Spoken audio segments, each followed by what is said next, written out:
right, so I think we're going to go ahead and get started. Um, some of you might be thinking, wow, Jamie looks really tan. Unfortunately, Jamie couldn't make it today, so I'm going to be stepping in his place, and it's my honor to be hosting Roland. I am Robbie Diaz, and I'm a fourth-year grad student in Jamie Fraser's lab. I've known Roland maybe for like a year now through the Twitter universe. And it's been really exciting to see his tweets about science and cool structural biology and bioinformatics that he does. And then also about being an out faculty member and just kind of being able to do cool science and be a great role model has really been awesome for me to see, especially going through my graduate studies right now. Roland got his PhD at Harvard University in Martin Karplus and Jack Strominger's lab. And then he did a postdoc with Fred Cohen and Ken Dill here at UCSF. Roland has developed an interest in structural biology and structural bioinformatics during his time as a grad student. And he developed this backbone-dependent rotamer library that's been widely used in protein structure prediction and design. He's continued to work in structural bioinformatics and protein structure prediction as a faculty member at Fox Chase Cancer Center in Philadelphia, where he's worked since completing his postdoc in 1997. And with that, I'm going to hand it over to Roland, who is going to give us an amazing seminar. Thanks, Roland. Thanks, Robbie. Really appreciate the opportunity to talk at UCSF, even if it's not in person. I had a great time in my 4 years in San Francisco, and I miss it. And was thinking, oh, it's a great time to visit UCSF, but not right now. I also want to thank James for extending the invitation. So should be sharing my screen, and you should be able to see the slides. And now I'm going to hide the video panel here. So okay, there we go. Okay, so if anything is you can't see or something is going wrong, please let me know. Okay, so what I'm going to talk about today is some work we've been doing over a number of years looking at protein loop conformations in different systems and clustering them and using a structural bioinformatics approach to look at all of the available structures in the PDB. And the situations that we might want to do that in are, first of all, if we have many structures of the same protein, a very closely related protein, we may want to observe different conformations of loops that are in active sites that give a protein catalytic activity or binding activity of some sort. Or we may want to look at MD molecular dynamics simulations of the same protein and look at different stable loop conformations. And like many systems, sometimes there are multiple stable states and then transitions between them as opposed to just sort of broad range of motion. And so these may be associated with different functional states like active and inactive kinases, RAS, the switch 1 and switch 2 regions in RAS. We may also want to look at different members of the family where there is some sequence divergence and therefore structural divergence. Loops can be different lengths. And so a good example, a class of proteins like this is antibodies, where from different germlines, we get different sequences and we get different lengths of the CDRs that contact antigen as well as different conformations. And then of course, in some systems, you have both. You have conformational transitions for a particular sequence, a particular family, but also different family members that may have different sequences. And we'd like to be able to look at all of those. In order to do this, we need to do a really proper structural bioinformatics approach. And that means using all available structures in all copies in all the asymmetric units in the PDB for a particular protein or protein family, having accurate sequence alignment. So we know we're looking at exactly the same piece of structure in every family member. We found that being very careful about looking at electron density of all of the atoms of the backbone is necessary in order to filter out incorrectly solved structures. And we need a kind of clustering that accounts for errors in structure determination. And I'm going to explain, show examples of all of these. So the first group of proteins I'm going to talk about first are kinases, human kinases. There have been many different classifications of kinase structures over the years. And the broad description of these is sort of DFG in and DFG out, where they're the sort of first three residues of the activation loop, the sort of, part of the active site of kinases the aspartic acid of that DFG motif, aspartic phenylalanine glycine, is in the active site if it's a DFG in, it's out of the active site if it's a DFG out. But there have been many other observed conformations that could subdivide these categories of DFG in and DFG out, and this slide just has a whole list of the ones that have been published. But we decided to take a new look at that. I work in a cancer center. I have a lot of colleagues interested in kinases. And we thought that the available clusterings were either too complicated, too many different subclusters with awkward names, and it was difficult to assign different new structures to those classes, or too few, where just this DFG in, DFG out dichotomy that we didn't think was adequate for describing the conformational variability that we see in kinases. So we had to do a few things. We had to do a proper sequence alignment of 497 human kinase domains. These are the typical kinase domains. We need a distance measure between different structures of the activation loop to show that it's in different states. So we need a good distance measure. We need the appropriate clustering algorithm for structures. And there's lots of different clustering algorithms and which one is most appropriate for this problem. And then we wanted to develop a nomenclature for the clusters, one that was sort of easy to understand, easy to remember, easy to assign to new structures. And finally, of course, we want to be able to interpret the different clusters and what their functions are and how they might work. So when we started this, if you look in the human kinome, there's either 512 kinases or there's 530 kinases or there's whatever. We took a fairly strict definition, and we're analyzing the typical protein kinase domain. So on the left is an example of Aurora A kinase, which has an N-terminal domain at the top that has some beta sheets. It has the C helix that I'm pointing to right now. And it has a C-terminal domain that is primarily alpha helical. This loop that kind of stretches to the right, when the kinase is active, that's the activation loop. And so the active site is sort of here. This is where ATP would be and where a substrate would bind. We're excluding, for the time being, we're excluding atypical kinase domains, many of which are homologous to this protein fold, but in fact have different secondary structures in some parts of the domain. So the structures that we see on the right, in light blue, those are parts of those structures, parts of those domains that are shared with the typical kinase domain. But in yellow are elements of secondary structure and loops that are quite different. And so we excluded ADC kinases, alpha kinases, PI3 kinases, and Rio kinases because they have significant elements that are different. Once you do that, you've got 400, in humans, you've got 497 kinase domains. Those come from 483 different genes. There are 14 genes that actually have 2 kinase domains in the sequence. And so this is the set that we're going to look at. One of the first things we did is there are 271 of those 497, there are structures in the PDB of those domains.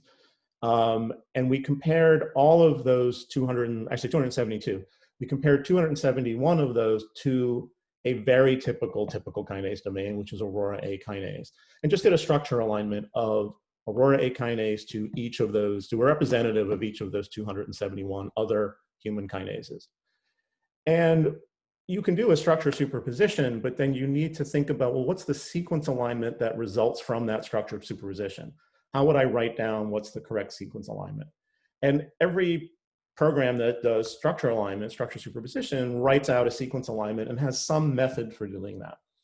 And there are different ways of doing it, looking at C alpha distances, but especially in proteins that have different length loops, that have different conformations of those loops, it can be very ambiguous as to what's the correct sequence alignment throughout the protein. The secondary structures are usually pretty easy, but the loops, things get complicated. So at the bottom here, we see we were using FATCAT from Adam Gutchick's group to do the structure alignments. We see the sequence alignment that results from aligning Aurora kinase to PRK-AA1, 2 different CAM-K kinases. And this is the sequence alignment that results, and this is the activation loop. Here's the DFG motif, and it ends with something like APE or PPE, something like that. And in the middle, there's this sort of weird, there's a 4 residue insertion gap in one sequence and a 3 residue in the other one. But actually, if you look at the superposition, these are just kind of different loop conformations, and there's not really a meaningful alignment of those parts of the loop region.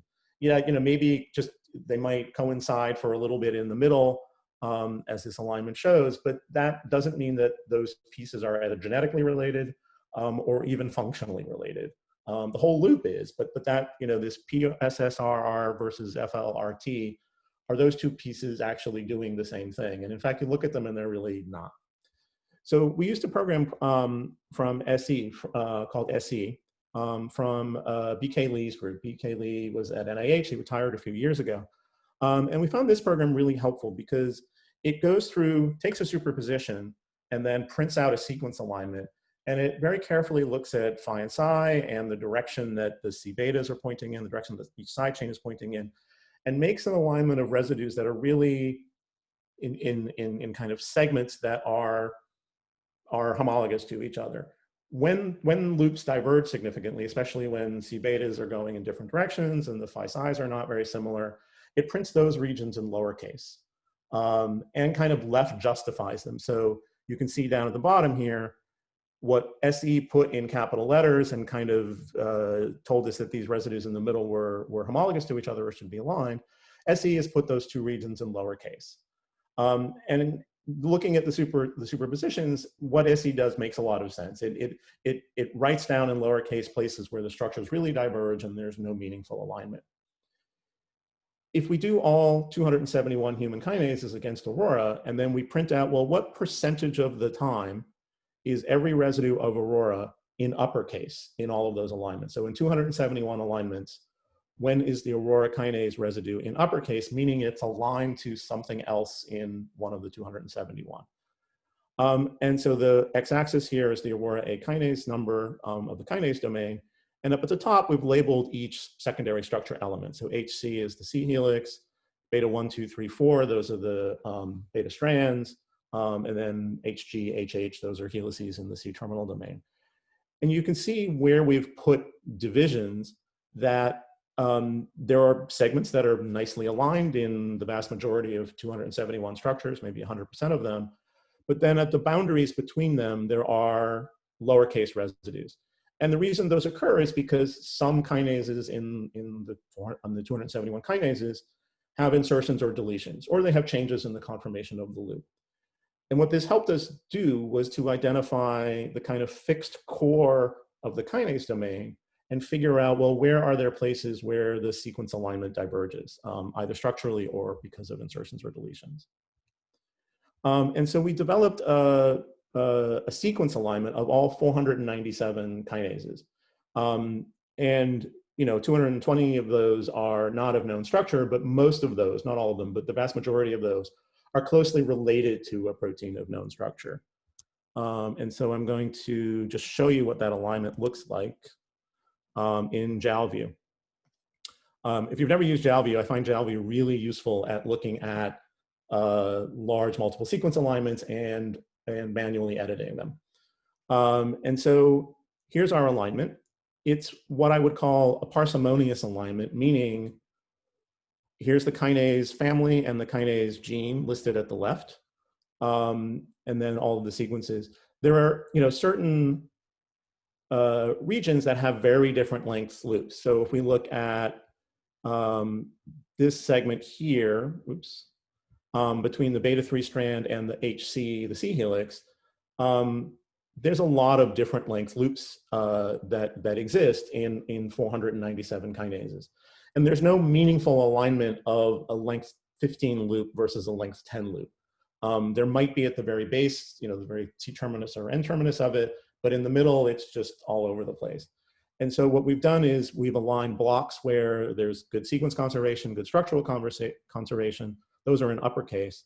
And then the regions in between are in lowercase and left justified. And kinases are strange. There are kinases that have insertions that are hundreds of residues long. And quite a few of those occur. And so it was a lot of work to find all of the correct motifs, all of the known functional motifs in all 497 kinases. But I think we've done a good job of that.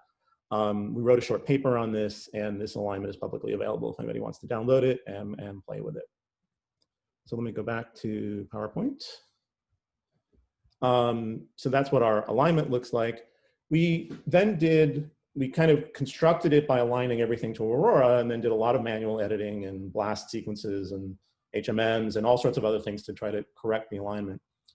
We then did a 272 versus 272 pairwise structure alignment. So all of the available structures we aligned against each other. And then we compared, what you would read off of a sequence alignment from all those pairwise structure alignments, and then look to see, well, in our multiple sequence alignment, how much of that have we got correct? And the answer is that we have 97% of those residues that are aligned in the structure alignments, those are present in our sequence alignments. It's not 100% because occasionally a loop diverges a little bit, or there's an insertion or a deletion, and at the boundary between one of our aligned regions and one of our unaligned regions, those don't quite agree in the different kinases. There's no way to place those boundaries exactly perfectly for all 272 kinases. But we can compare that to a clustal W alignment only gets 74% of them right. So don't trust clustal W always, especially when there's long insertions and deletions. We made an HMM that was 92% correct. Manning is the kinome. Remember, if you ever see that kinome tree that is all over the place, it was on the cover of Science in 2002, but everybody uses it to look at the human kinome phylogeny. The alignment that's based on is only 82% accurate. And so in fact, the phylogeny is not quite right in some places because of that. And then there's a couple of other alignments that have been published that are around 90%. So we think we've got a pretty good alignment. And for any reason that you would be investigating different residues in different kinases, that alignment gives you corresponding residues. So for instance, a mutation in cancer in one kinase might be related to a mutation at the same site in a different kinase. This is the phylogeny that results from that. We reclassified some kinases into the CAMK kinase, ULK kinase, and Aurora kinases. And again, this is all available on the website that's linked in that paper. In order to cluster the activation loop, we started looking, a lot of bioinformatics is based on a lot of visual observation. And then from that observation, start to do calculations that give you a statistical analysis of what you've seen with your eyes. But if you don't look at things, you don't quite know what to start analyzing unless you've done a lot of observation of structures. And one thing in the observation of kinase structures is the position of the phenylalanine of the DFG motif.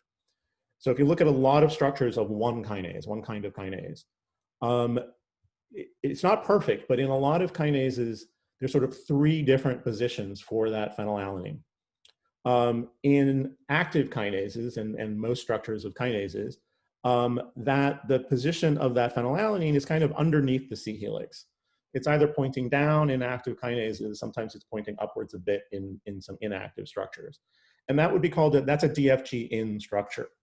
The DFG-in is really named after the aspartic acid, not the phenylalanine, but the aspartic acid is in the active site, the phenylalanine is in underneath the C helix. Then there are the DFG out structures. DFG out structures are known for those that bind type 2 inhibitors like imatinib, that are fairly large and actually occupy both the ATP binding site and they occupy the site kind of underneath the C helix. So in order to occupy that space under the C helix, that phenylalanine has to be out of that pocket. It can't be where these cyan ones are. It has to be where these magenta ones are. And those are DFG out structures. And then for a lot of kinases, we observed some that were in between. That's these orange ones that are pointing upwards. And we're going to call those DFG intermediate. And we came up with identifying these three classes, these three very broad classes of kinase structures by the position of the phenylalanine ring. And we simply measured it one distance to the lysine that makes a salt bridge in the N-terminal domain. There's a lysine to glutamic acid salt bridge that is observed in many kinase structures in active kinases. And then a residue of the C helix that is 4 residues C-terminal to the glutamic acid of the C helix. If we measure those two distances and we plot them against each other on the plot on the right-hand side here, we get 3 broad clusters. I mean, you could cluster it further into smaller groups, but we get 3 broad groups. In the upper left is where active kinases are. If we look at some active structures, the cyan ones in the upper left, that's where active structures would be. The magenta purple ones in the lower right are the DFG out. So if we looked at some that are binding type 2 inhibitors, those are in the little magenta triangles. Those are all on the lower right-hand side. And then the remainder are kind of this intersection of those two. These are the DFG intermediate. Those are rare. Those are only 2% of structures. About 90% of structures are DFG in and only 8% are DFG out. So this divides kinase structures into 3 broad kind of categories. What we decided to do was to look at active structures, purely active structures. And those are ones that we defined as having ATP bound, that have an ion in the active site, like magnesium or manganese, where the activation loop is phosphorylated, which is not necessary for every active kinase, but it is for a lot of kinases. The activation loop has to be phosphorylated for it to be active. And we looked at higher resolution structures, better than 2.5 angstroms. And so on the left, you see a superposition of all of the active, at least in this definition of active, in other words, evidence with binding ATP, binding an ion, phosphorylated activation loop. There's only about a dozen kinases for which those kinds of structures are available. And those are shown at the left, and the activation loop is in magenta. And you can see the ATP kind of bound in here. If we kind of zoom in on the ATP, and that's what we see on the right-hand side, we see that the conformation of the ATP is basically the same. It's in the same location. The ions are right here. And the DFG motif is basically always the same conformation. In other words, the backbone conformation is very similar, and the side chain conformations are very similar. This position and rotamer of this phenylalanine and the position and the rotamer of the aspartic acid are the same across this set of perfectly active, we call them catalytically primed structures. And so is the position of the residue, we're going to call it X for X-DFG. It's the amino acid before the DFG. And so if we look at the dihedral angles that place those residues within the context of the kinase domain, all of these catalytically primed structures look the same. They all have phi psi of the X, the D, the F, and the G that are the same across all of this dozen or so structures. So on the left is kind of just a picture of where the ATP is and where these residues are from, this might be IGF-1R. The middle panel shows the Ramachandran map, so phi versus psi. The first residue is the X, that's the X-DFG. It's in blue, and it's in a beta conformation. It's up here at 180 or down here at E-180, basically the same conformation. The D of the aspartic of the DFG, the ASP, is left-handed. It's in the left-handed helical region on the right-hand side of the map. So that's in this sort of L region here. The phenylalanine is in the alpha region. So that's these orange points here. And the glycine of the DFG is also in the A region, but a little bit southeast of it. And so we can write down the conformation for those residues of the activation loop as having BLAA conformation. And we can give that as a name for the conformation as just BLA or BLAA. We also looked at the dihedral angles of the two side chains of the phenylalanine and the aspartic acid.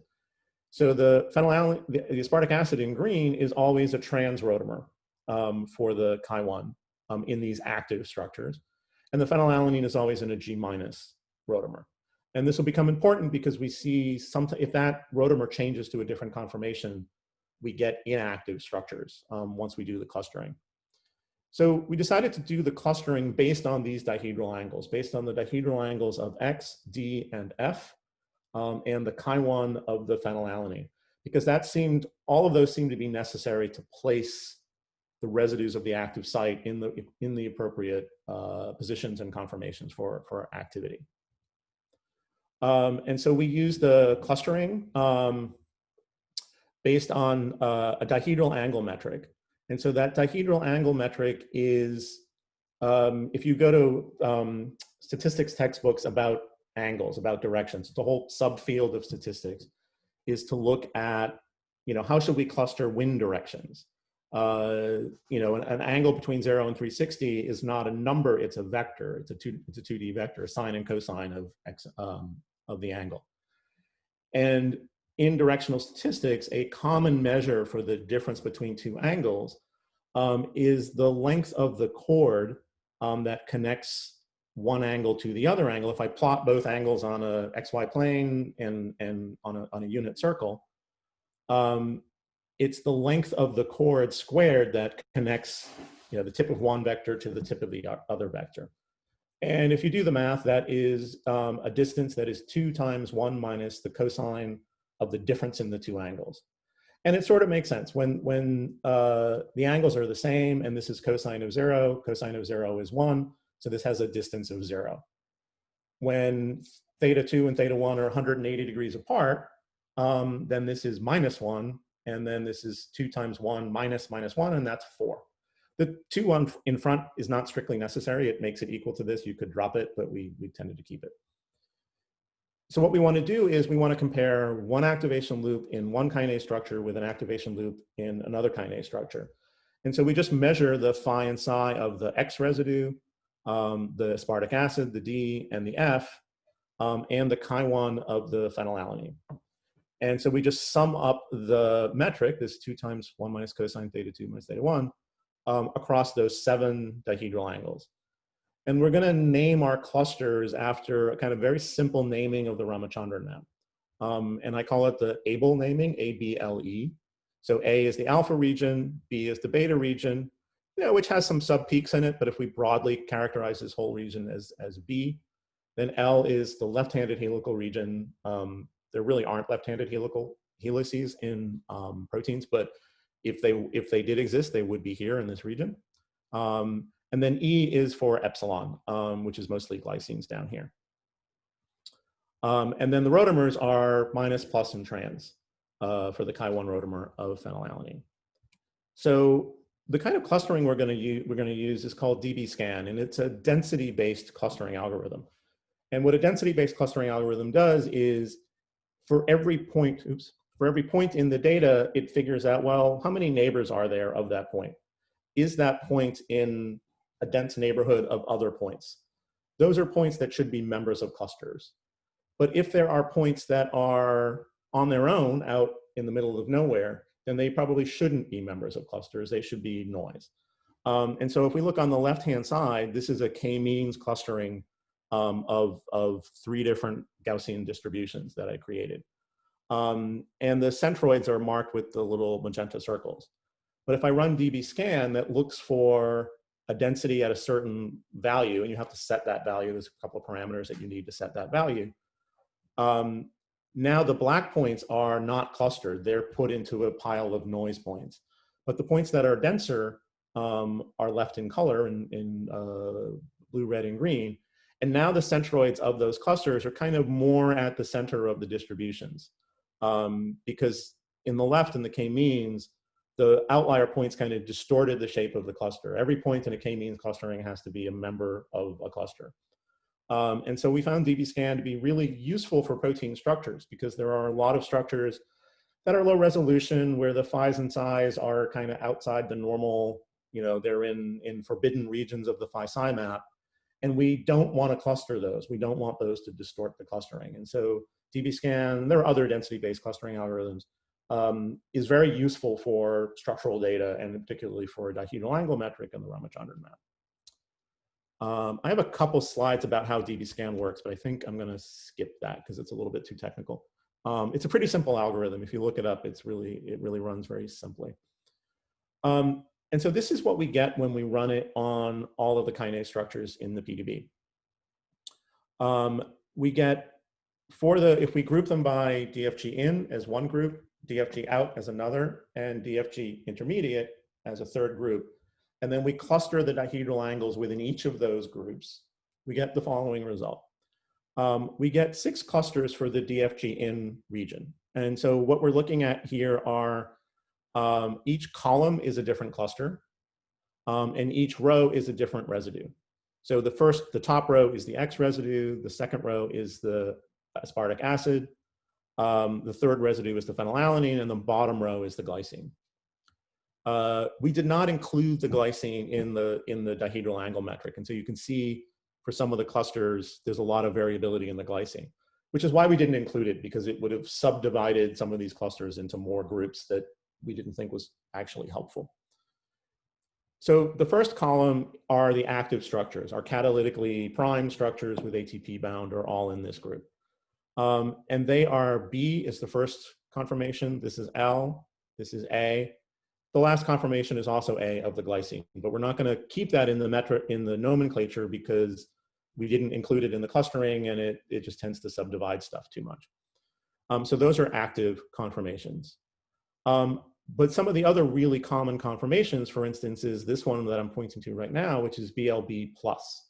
And so it's a B conformation, a left-handed, but now it's beta instead of alpha. And the chi-1 of that phenylalanine is plus. And I'm going to show you in a second what it looks like, but basically the phenylalanine is now pointing upwards. And it's a very different conformation than BLA minus. Another common conformation is ABA minus of the DFG ins, and I'm going to talk a little bit about those in a bit. In DFG out, we found only one cluster, and that was BBA minus. So it's B, B, A, and then a minus dihedral. And basically, nearly all type 2 inhibitors bind to that kind of conformation. And then we found only one very small cluster for this intermediate one, but at least it has one cluster. This is just the panel of what they all look like. And it's the percent of structures that are in each category. So 59% of structures are active and are BLA minus. The other common DFG in but inactive structures are the BLB plus that I mentioned just before. And you can see this phenylalanine is pointed upwards. And that tends to force the C helix out. So C helix out structures tend to be this BLB plus group. And then the ABA minus is another common conformation. And then you can see in the DFG out that the phenylalanine is now completely in a different location than it is in the DFG ins. It's over to the left. And that allows type 2 inhibitors to bind. But that's only 6% of PDB structures. There are more inactive DFG in structures than there are. So sometimes people think DFG in active, DFG out inactive. But that's not actually the case. There are a lot of inactive structures that are DFG in. One thing we found that is the ABA minus structures look an awful lot like the BLA minus. And the ABA minus is this yellow structure here. And it looks a lot like active kinase. The difference is this flip here, where this carbonyl of the X points upwards in an ABA minus, but it points downwards in a BLA minus in a typically active structure. And it turns out a certain percentage of the structures in the PDB are just solved incorrectly. Instead of they should have put the carbonyl oxygen down, but they put the carbonyl oxygen up. And that's called a peptide flip. And about 20% of the ABA minus structures are actually incorrect. They should be active BLA minus, but they've been solved in a different way. And here's just an example of that, 3 examples of that. If we look at the electron density difference maps, where green is there is electron density present, but no atom was modeled there. And red is the author has modeled an atom, but they shouldn't have. That's negative electron density. And so we can see for a few of these, here's this carbonyl oxygen that's been placed in the wrong location. And it should have been placed where this green blob is down here. And that would have made it BLA minus. That would have made it active. And this is pretty common. I think Jamie's actually worked on this. In some structures, you see both conformations present at the same time. In the electron density, you see electron density for the kind of up conformation and the down conformation. But quite often at low resolution, one of them is correct, one of them is incorrect, and authors may not be able to tell, or they model the incorrect one. This will become an issue also for the antibodies. If we looked at the electron density pretty carefully, we use a program called EDIA. The reference is given down here, which just measures the electron density in a sphere around wherever the coordinate is, wherever the authors put the coordinate. You look at a sphere and you look at negative and positive density in the difference maps. And the ABA minus, about 0.8 is a good cutoff for this. So above 0.8, that's good electron density. Below 0.8, maybe there's a problem. So for a good proportion of the ABA minus structures have low electron density for this oxygen atom. And those are the ones that we think are questionable. Those are the ones that we think are placed incorrectly.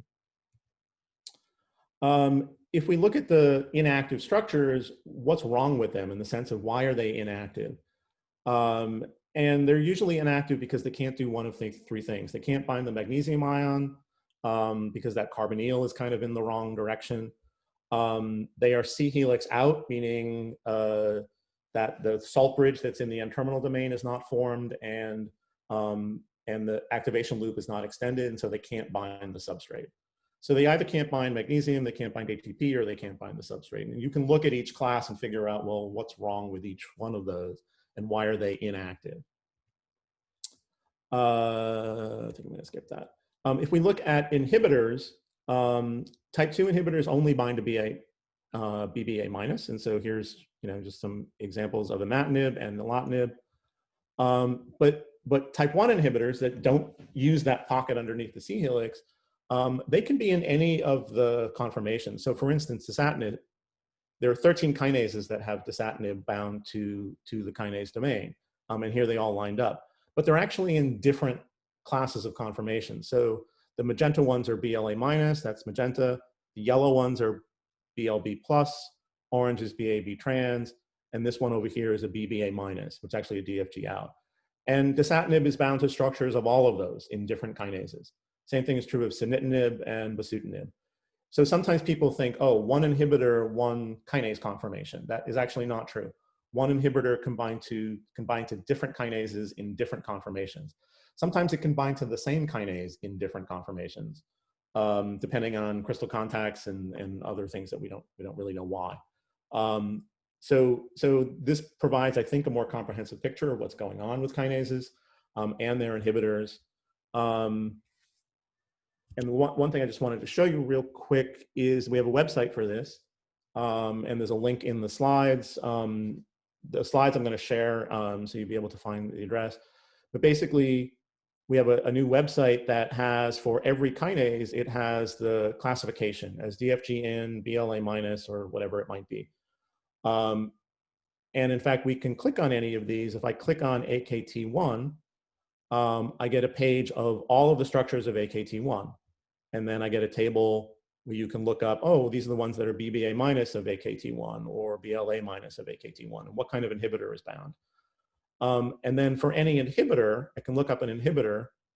And so here's all of the structures of, I think this is sunitinib. But here are all the structures that are bound to sunitinib and what class they're in. And so we're just writing the paper on this now, but this is a website that makes all of this information, all of this clustering available. So now let me go back to PowerPoint. And so there's a reference to the website.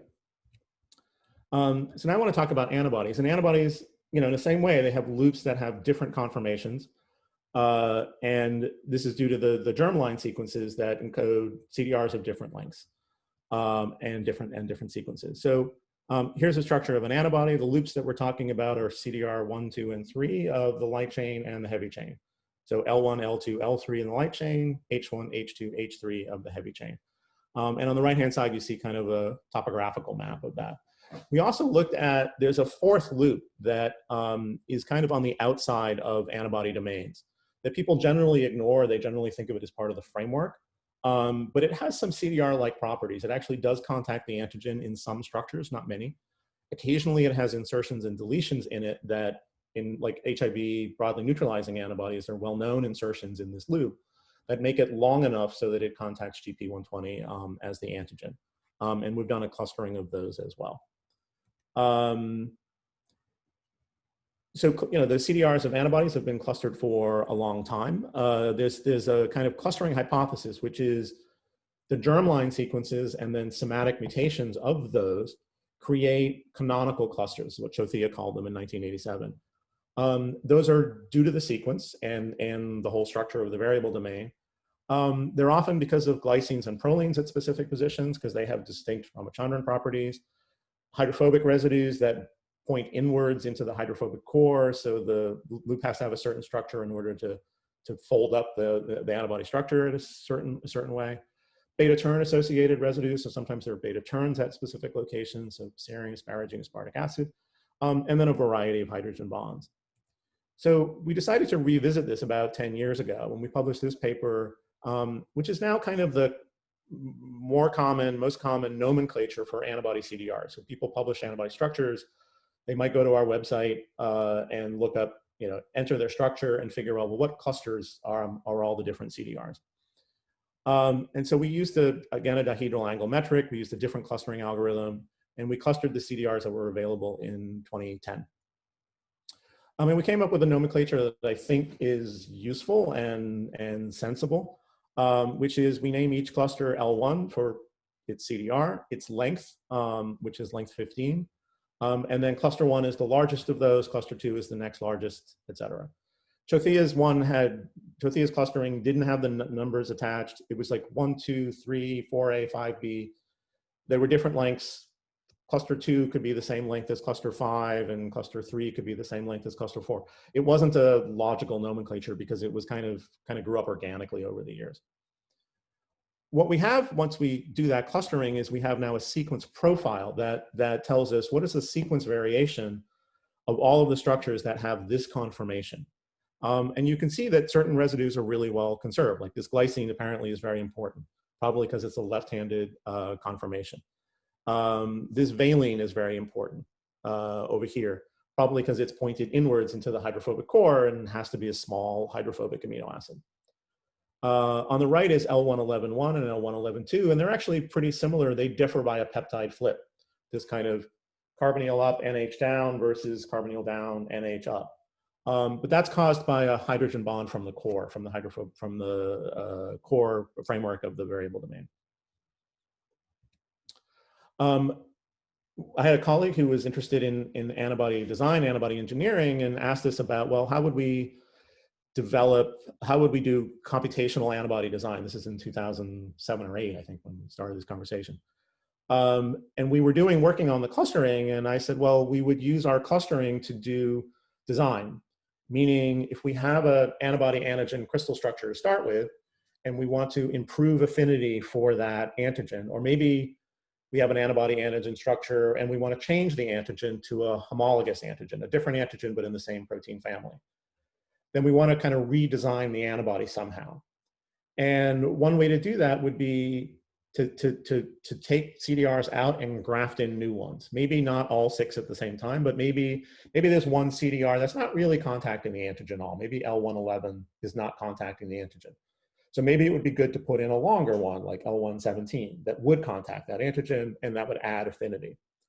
Or we might have a starting antibody antigen structure. We want to change the affinity to something else. Maybe we should just put in other cluster members from the same cluster of CDR structures, but different members that have different sequences. And then we want to optimize the sequence from there.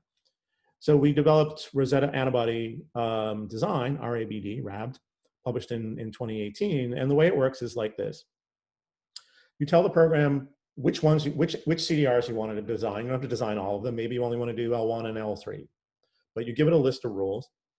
You pick a random CDR from the ones that you said could design. So let's say we picked L1. These are the clusters that are available for L1 in our database. So pick a random cluster. And again, you can control that. Maybe you only want ones that are longer than a certain length. So this is actually, sorry, this is actually picking the orange one. This is picking a length. I'm going to pick L1 length 11. From the L111 clusters, there are 3 clusters. I'm going to pick a random cluster. I'm going to pick L111.2.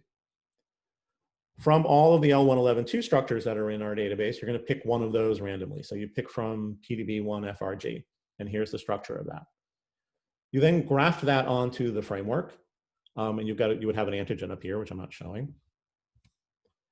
And here's that L111.2 that I've grafted on. Now I want to do sequence design on it because this CDR came from some unrelated antibody that is for a different antigen, probably. And so I want to change some amino acids in that CDR that will now match and hopefully interact favorably with the antigen, which is this gray protein here. And so I have this sequence profile. I know what all the amino acid types are that I should have at each position in order to stay within this conformation or stay near it. And so I know I can only pick isoleucines here, but I know I can pick, almost any amino acid type at position 7. And a variety of ones at 8. And those are antigen contacting residues typically.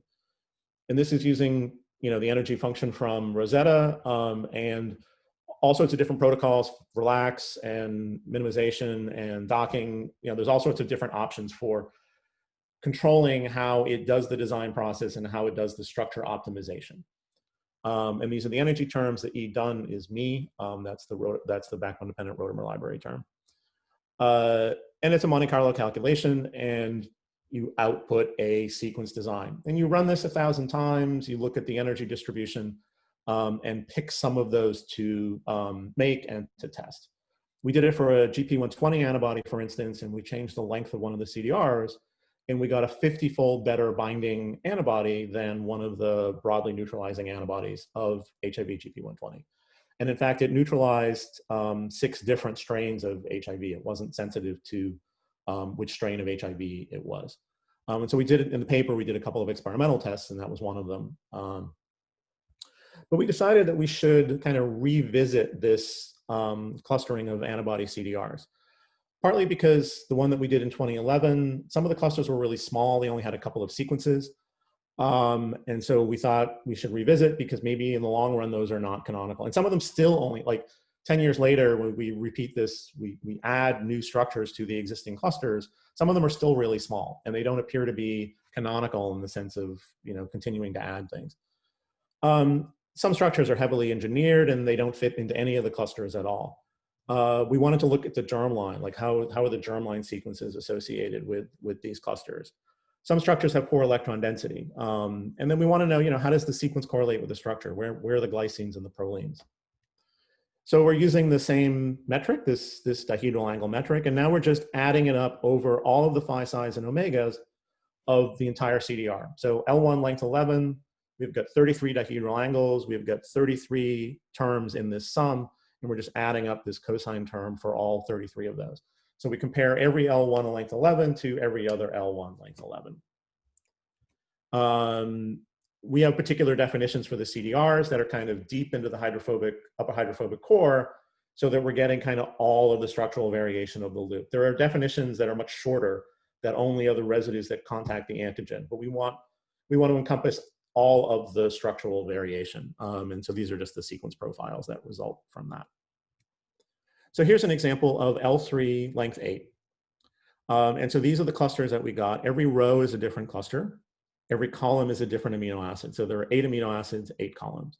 So here's cluster 1, which is B, B, A, B, E, B, B. I had to write it down in the ABLE type nomenclature. Cluster 2, 3, and 4, and the noise points are at the bottom. These are the ones that the algorithm didn't cluster. And you could see the Ramachandran maps, they're kind of pretty, spread out pretty far from each other. We frequently saw this where we had some clusters that were very small, and maybe they were very similar to one of the other ones, except maybe one of these peptide flips. So we looked at the electron density with this EDIA program. And so for each of these 4 clusters, what you're seeing is a distribution of the EDIA scores of each of the backbone atoms of each residue, specifically the carbonyl oxygens. Carbonyl oxygens are really this kind of peptide flip thing. They're very diagnostic of that, because if it flips to the wrong position, that's a sort of 3 angstrom movement of that carbonyl oxygen. So cluster 1 and cluster 2 have nice EDIA scores. They're above 0.8, for most of the structures. Here are the sequence profiles down here. The sequence profile for the cluster 2 is very different than cluster 1. There's a proline at the 7th position. We look at cluster 3 and cluster 4. Some of the positions have very poor electron density, meaning that they're probably solved incorrectly by this kind of peptide flip mechanism. And in fact, if we look at the sequence profile of this cluster over here, it's very similar to cluster 2. There's the proline, there's the threonine, the glutamines. It's a very similar sequence. And so what's actually going on is these structures are related to these sequences are related to these, and these in cluster 4 are probably solved incorrectly. They've been flipped. So this is just what they look like. Here's our L381 from 10 years ago. This is a new cluster called L383. That's got the proline in it. And the old L382, we're going to retire. We're going to remove that name from the list of clusters because it's still only got a few sequences in it. And then this is the noise group over here. You can see they're all over the place. If we repeat the clustering and apply the EDIA cutoff before we do the clustering, then we only get those 2 clusters. We don't get cluster 3 and cluster 4. we only get the 2 clusters that have good EDIA scores and have good sequence profiles. And so here's what the EDIAs look like. With no cutoff, we get 20% of the structures are noise. With an EDIA electron density cutoff, 8% of the structures are noise. The number of structures is much lower because a lot of low resolution structures just automatically get cut off. They don't have good EDIA scores no matter what. But we're much more confident about these clusters than we are without this EDIA cutoff. This is just a picture of what that peptide flip looks like. It's a change in psi of 180 by 180 of one residue, and a change of phi of the next residue also by 180. And so this is sort of what it looks like in a beta turn. And again, the electron density, this oxygen should be down here, and this would be a peptide flip. We looked at clustering all the different kinds of peptide flips that there are. And so if we compare short segments from structures of identical sequence proteins, and we see a phi psi change of this psi by 180 and phi by 180, then we call that a peptide flip, and then we can cluster those changes between one structure and the other one. And basically, we get all of the ones that we would predict. So if there are 4 letters for the first residue, A, B, L, and E, and 4 residues for 4 conformations for the second residue, A, B, L, and E, then that's 16 different conformations. But AA can go to BL and BL can go to AA. It doesn't matter which order I do them in. I'm just comparing 2 proteins. It doesn't matter. So in fact, there are 8 possibilities for these peptide flips. And if we do clustering of those, we actually find all 8. So the most common one is AA to BL. So in one structure of one protein, for these 2 residues, it's AA. For another structure of the same protein, maybe the whole protein is the same except this flip, and that one is BL. And so that's a change of psi by 180 from A to B, and it's a change of phi by 180 from A to L. And so those are all of the possible flips. And we see those a lot in the antibody CDR clustering. So here's an example. This is H2 length 9. If we look at the first 2 clusters, here's an AA conformation for 2 residues of H2 9 cluster 1 from our 2011 clustering. This smaller cluster, H293, that we named 10 years ago, actually is BL, and everything else is the same. All the other residues have the same conformation. But if we look at this flipped cluster and we look at its electron density is really low at precisely those residues that are flipped. And so we think this cluster is fake. It is not a true cluster. It's mostly, not necessarily all, but most of the structures in this cluster have been solved incorrectly. And we should really only have H291, and H293 should not exist as a cluster. And it matters because we're sampling it in the design program, and we don't want to sample clusters that aren't really correct. And so we want the members of each cluster to be correct, and we want correct clusters to be identified, and we want to ignore structures that are incorrectly solved. I'm going to skip ahead a little bit. If we do the clustering with an EDIA cutoff to begin with, and not, instead of after the fact, we only get H291. We only get that one cluster. The other clusters don't churn up. So basically all H29 structures should look something like this, and this is the profile. And there may be, mutations of some of these that are weird mutations that have different conformations, but this is the only cluster for this length. What we're going to do is, starting to write up this paper, is we'll keep the existing nomenclature for clusters that are still good, that have good sequence, good number of sequences, good electron density. We will keep those names like L111.1, L111.2. If we get new clusters that have a good number of sequences and good electron density, they will get new names that we haven't used before. So L111.4 will be a new cluster. Some of the names will be retired that we won't use anymore because they're clusters that have few sequences, the electron density is poor. It's like having a Larry Bird's, I'm from Boston, so Larry Bird's Celtics jersey, that number has been retired. Nobody else will ever have that number. And so we will, in order to keep the new nomenclature compatible with the old nomenclature. Ultimately, what happened is we had 72 clusters, except for H3, for CDR H3, which is much longer. We now have 45. And so we've gotten rid of almost 30 of these that had too few sequences or poor electron density. But this will be the new clustering, and it'll be made available in Rosetta AntibodyDesign. I'm going to skip this section. I realize it's almost 5 o'clock out there. If anybody needs to leave, I totally understand that. I should be done within about 5 minutes. So I know I'm a little bit over. We did a design for COVID. It seemed to make sense for all of us to try whatever skills we have in science to this epidemic that we've been dealing with for the last 6 or 8 months. And so what we decided to do is we redesigned an antibody that was in the PDB for CoV-1, for the SARS spike protein, and redesign it so that it might bind to the CoV-2 spike protein. And so the one we chose was this PDB entry 2GHW. There's a couple of loops of the spike protein here up in red. These magenta loops are what this antibody binds to. And there are some sequence differences. They're pretty similar, but there are some sequence differences in those loops. And so we need to redesign the antibody. And this antibody called AT80ADR does not bind to CoV-2 at all. And so we wanted to redesign it so that it does. And so this is the kind of design protocol. This is the information that we give the program, just some commands to, design this CDR and that one, use this strategy to optimize the structures, or use that structure. I won't go through this in detail.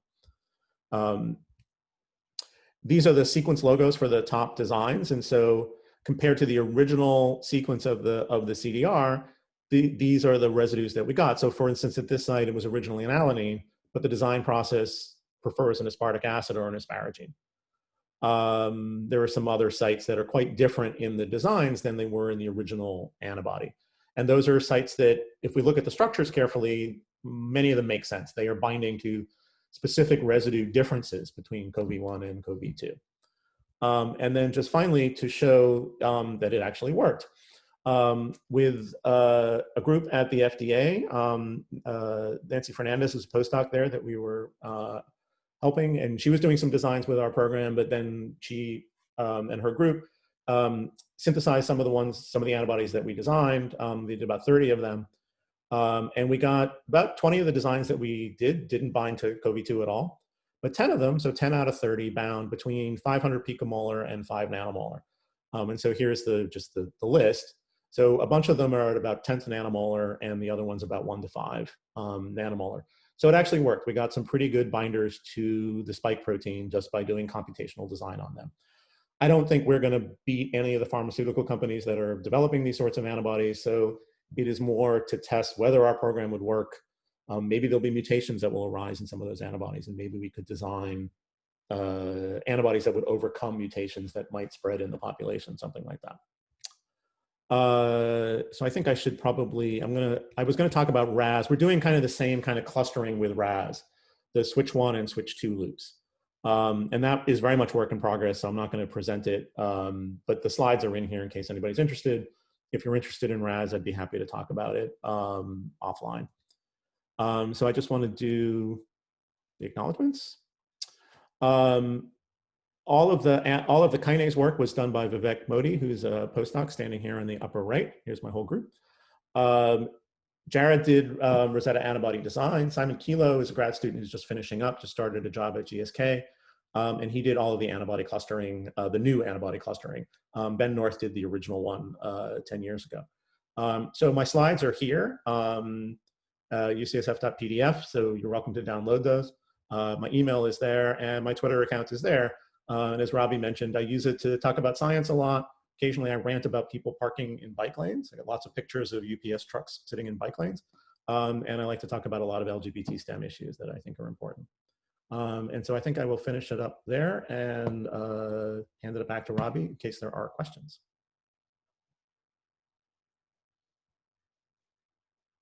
Cool. That was a great talk, Roland. Thanks for that. So we do have some questions from the audience. One of the first questions was, how do your clustering methods for CDRs account for different lengths of CDRs? Right.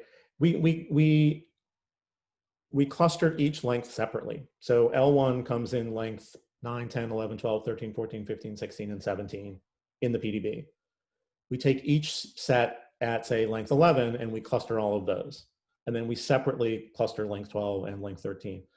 Charlotte Dean does a lot of similar stuff to what we do, and she has a length-independent clustering that tries to cluster CDRs of different lengths. And occasionally what happens in somatic mutations is you get a sequence insertion. So a length 11 CDR in the germline becomes a length 13 in an antibody, but the sequence looks a lot like a length 11. And if you look at those structures, those length 13 that came from length 11, they look a lot like length 11 with an insertion in them. They don't look like length 13 that came from the germline. So there is some benefit to doing it at different lengths, clustering different lengths together. I don't think the benefits outweigh the risks of that, because it just gets very confusing as to having a bunch of different lengths in the same cluster. There are relatively few of these insertions that would make a length 11 into a length 13. And so we do each length separately. Okay, we have a question from Matthew Smith. When using your dihedral metric, did you try using different weights for different dihedral angles based on the perceived importance of the different residues in determining clusters? That's a good question. So Matt Smith was worked in my lab as a college student when he was a student at Yale, and we had many conversations about his going to graduate school, and he was picking out graduate schools, and I told him UCSF was a great place. So I'm happy to see he's doing well at UCSF. So good to see him here. We did not. It's actually a good idea, but a priori you don't kind of know which one you need to emphasize. We picked our CDR lengths so that the first 2 or 3 residues and the last 2 or 3 residues are pretty conserved in structure. They're kind of part of the beta sheet.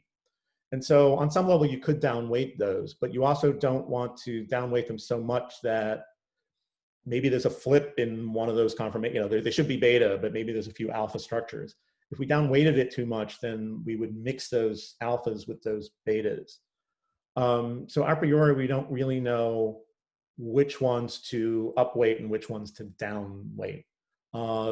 Maybe there would be a way in the clustering to try to figure out, well, where is the most variation? It's an interesting idea. I'm not quite sure how we would use it. We have a question from Maru Jaime Garza. 2 questions, actually, so we'll start with the first one. What did you learn about the hydrophobic spine on kinases? Yeah, I skipped over that slide. In fact, the title of the slide was not maybe very politic.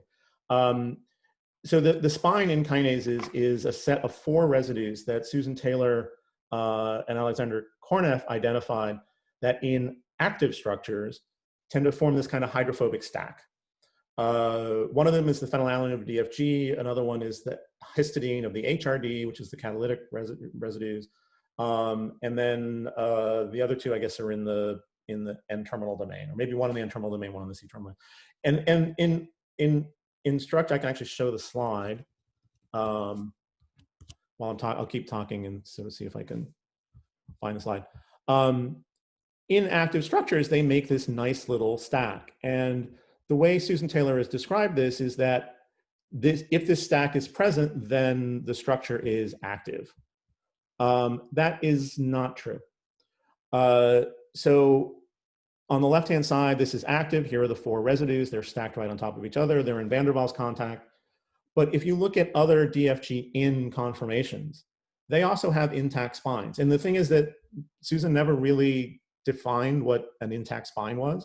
So we kind of had to make one up. And the one we made up was, if any atom of the side chain of one of these residues is within 5 angstroms of an atom in the side chain of the next residue in the column, in the spine, then that's intact. And so we just looked at residue 1 to 2, 2 to 3, and 3 to 4. And if there were contacts amongst, that connected all 4 of those, that's an intact spine. Well, in active structures, 98% of them have an intact spine. In BLA plus, 100% of them have an intact spine. In BLB minus and BLB plus, about 70% of them have an intact spine by that definition. So the spine is indicative of a DFG in conformation. It is not indicative of active conformations. And she never said that kind of outright, but that's the way a lot of people interpret it. And so I think it's important to look at these inactive structures that are DFG in and classify them into different groups the way we have, because they're not all the same. They don't interact, they don't place the C helix in the same place. They don't place the activation loop in the same place. They don't interact with, for various reasons, can't interact with substrate or magnesium or ATP in the same way or correctly. And so these inactive structures, basically the spine doesn't work. It is true, if the spine is broken, you cannot have an active structure. But if the spine is intact, the converse is not true. If the spine is intact, some of those are active, some of them are not active. That's a good question. And then the follow-up question was, with your alignments, did you learn anything about the loops that aren't sequence conserved or about kinase stabilities? Did we learn anything about the loops that are not conserved? We didn't look at anything about stabilities of the fold or stabilities of the different conformations. We didn't look significantly at the activation loop kind of beyond the first few residues or the last few residues, because you do get a lot of structural variability out there. And in particular, when they're phosphorylated, the phosphorylations occur at certain positions in serine kinases and certain positions in tyrosine kinases. And those phosphorylations usually make a salt bridge with some arginine residue or lysine residue that make the kinase active, that kind of lock that activation loop down in certain positions. And so certainly, I mean, one of the things that the website does, I didn't actually show this, but maybe I can show it real quick. Not that one, this one. For any query that you do on our website, you can push a couple of buttons and it will download a PyMol session and all of the coordinates for all of the results of that query. So for instance, this PyMol session, I think is for sunitinib, might be sunitinib, is all of the structures with sunitinib bound. And on the right-hand side, it gives you, okay, here's what the kinase family is, here's what the kinase is, the DFG in, the BLA minus, ABA minus, BLB plus, what's the conformational state, and then the chain. And these are all structures with sunitinib bound in there. You can do that for all of the AKT1 structures, or and if you downloaded all the AKT1s and all the AKT2s and AKT3s, you could see the sequence conservation of the loop and the structural similarity of very closely related kinases. The further they are apart, of course, on the tree, and if their activation loops are very different lengths, we didn't work on aligning the sequences between every pair of kinases. In other words, if the activation loop is a different length in one kinase than another kinase, we aligned kind of the first part of the activation loop and the last part of the activation loop, but not everything in between. And of course, they would potentially, if they were kind of closely related and maybe it was a short insertion of a couple of residues, they might share a lot of structural similarity over the whole activation loop. But we haven't really examined that. So, but the website makes it pretty easy to download all the structures, you know what state they're in, and you could merge the PyMol sessions and then try to see, is there a structural similarity across different kinases that have maybe different sequence loops. There are a bunch of other loops that are very different. The kinase insert loop is a loop between the two domains. That is everywhere from 5 residues to 50 residues. So there's a lot of structural variation in that loop. But we're hoping that this resource enables people to do these kinds of studies, to think about, and we've blocked the kinases into whatever their family is and then their gene name. So you can look up all of the CAM-K kinases, and then you get more closely related kinases. You could look at all the AGC kinases as another group. And then you might find functional and structural similarities within groups of kinases that are more closely related. If you look at the entire tree, I mean, some kinases are 15% identical to each other. They're not going to have very similar activation loop conformations, but ones that are 80% identical will. So I hope that answers that question. And then I think we have time for just one more question. So we have one from Mohammed asking a follow-up about the CDR clustering. Yes. or follow-up to the CDR clustering question that came earlier, can RAB-D be used for de novo design, i.e. starting from a string of random residues or polyalanine, or do you need to build off of some native CDR? So de novo design, the way I would describe de novo design is you have an antigen structure that you have no antibody to. You have no co-complex. Maybe you have no antibody whatsoever. You know, nobody's developed one. We would like to be able to take an antigen structure and dock an antibody to it and design all the CDRs and get binding to that location. The way that we've approached that, we haven't accomplished it yet. So I don't have an experiment that says that it works. The way I would do it, the way I would consider doing it, and we've done some preliminary experiments like the computational experiments like this, is let's say we don't care at all where the antibody binds. It binds anywhere to the surface of this antigen. We did some docking calculations where we docked 300 different antibodies unrelated to that antigen. Just docked them all over the surface with kind of low resolution docking with ZDock. And then we clustered the docked structures. And what we found quite frequently is that there were clusters, that a lot of antibodies wanted to bind to this location in roughly this orientation, and maybe over here in the same way. And we did that on some structures where we had an antibody antigen co-crystal. And it turned out in some of the cases that a hotspot for binding all sorts of unrelated antibodies, a hotspot was the same as an antibody antigen crystal structure that we already had for that protein. What that indicates is that there are a lot of antibodies that have kind of similar surface shapes because they're common in the germlines. They have an L111, an L28, an L39. Those are common lengths for light chain, H113, H210. Those are the most common lengths for all of those CDRs. That gives you a certain shape of the surface. So there may be a site on an antigen where a lot of antibodies would have roughly the right shape. Now, they wouldn't have the right charge complementarity. They wouldn't have the right hydrophobicity and all that kind of stuff. What you would then do is, okay, now I've got a site, I've got a bunch of antibodies binding in roughly the same way. It looks like it's a good site. Now I can run the antibody design program and I can design all 6 CDRs. I can play with the lengths of the CDRs, but I'm not doing any polyalanine. I'm taking CDRs from the database that have a particular sequence, grafting them in there, and then altering the sequence so that it can respond to the antigen. It can make favorable interactions with that antigen. We've done calculations like that, but we haven't actually, I guess in one case a few years ago, my colleague who was into antibody engineering actually did experiments and it didn't work. I mean, it was kind of too far-fetched to try, I think, at that time. But in the long run, that's what we'd like to be able to do, is kind of do an ab initio design. More particularly, you might have a particular site you want to bind to, but then you could just restrict your docking to a vicinity of some site. Let's say a spike in ACE2. You want where the ACE2 protein that coronavirus binds to.